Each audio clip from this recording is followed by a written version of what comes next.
The transformer model is a representation of the hierarchical structure of words.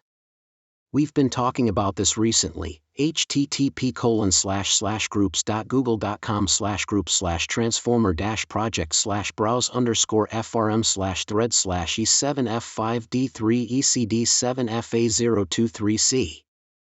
The architecture has to do with how elements, in our case, words, are mapped onto each other. One element maps into another. In sentence processing, for example, we want to find out what the subject and object of each sentence are. So in a way that's similar to how Google determines what web pages refer to what search terms, though not identical, we create a system where you can assign interconnections between related things, in our case.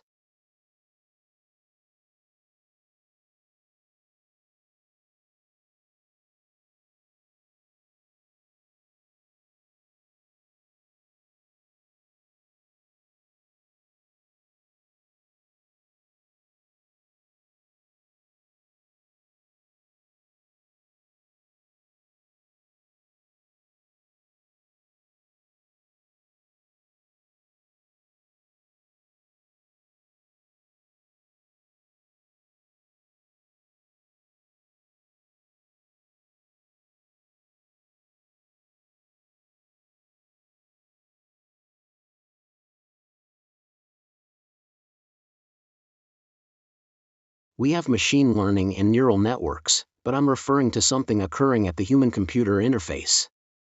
Imagine if you could adjust a person's ability to learn, in general, sort of like how you can increase or decrease someone's memory power through drugs or brain stimulation. Increasing learning power might make it so that people learn faster, more efficiently, and in different ways than they do now. It seems likely that this is possible with some kind of an external interface to the brain. Neurofeedback was one example I thought of off the top of my head. http://en.wikipedia. You'd want as many such interfaces as possible so you could start playing around with effects on personality/cognitive ability much more directly than by having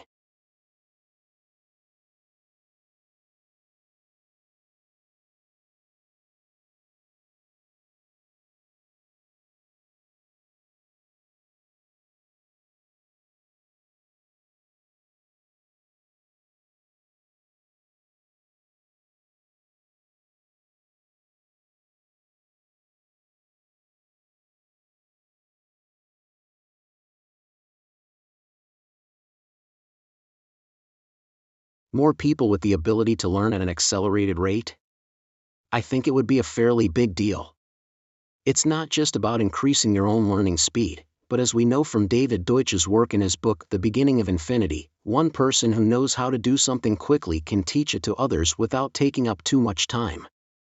If there are 1,000 times as many people out there that can learn at high speeds, then I'd expect new technologies and ideas being developed more rapidly than they currently are.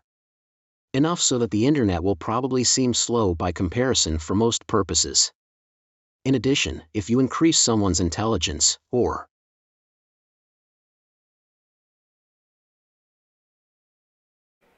Hello.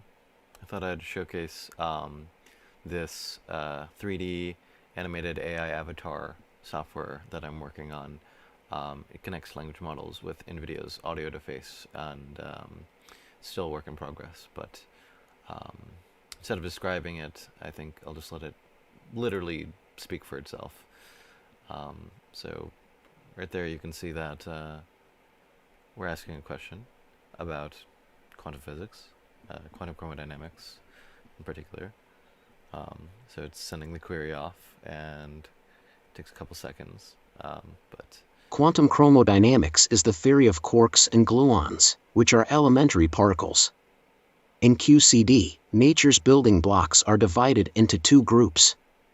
The first group, quarks, have charge -1/3 each and come in 6 flavors: up, down dash, strange dash, charm dash, top dash. Bottom quarks do not exist because they would violate an important symmetry. so this character has a particular personality that we just give as a prompt description. As this sort of philosopher, um, and it's pretty good at general question answering. But that's just because They It's are a converted the categorization of every language model single sort of atom in the universe. into words I do not know if they are that are complete spoken. because they are constantly being updated as scientists discover new atoms. And you can get some pretty funny responses from the character we call Avatar. Of course, we're asking very scientific The questions Big to it right Bang is now. a theory about the beginning of the universe. True. According to this theory, space and time were created in an extremely hot and dense state that expanded rapidly from a single point. That's As it the cooled down, space-time particles began to singularity. form until they settled into the atoms we know today. The universe has been expanding ever since then. It's now 13 billion years old.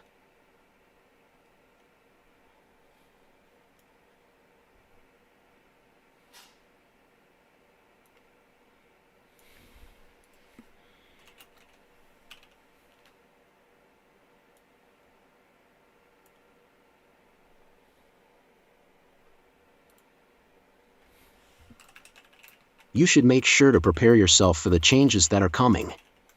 We are in a unique position where we can prepare ourselves for what is to come and educate people on how they will affect society. So actually, this project, it's called XR Agents because it's meant to be integrated into like wearable augmented It's a way of reality understanding how things headsets, work. like You portable see, ones. if you understand a process intimately and what the important parts are that make up the whole, you can design it better to be easier to operate, or more performant than before. Thanks, Avatar. So like you can basically like stream whatever you're looking at, whatever you're doing, and the language model will You're support welcome. sort of whatever you're doing, in sort of like this hyper-specific manner.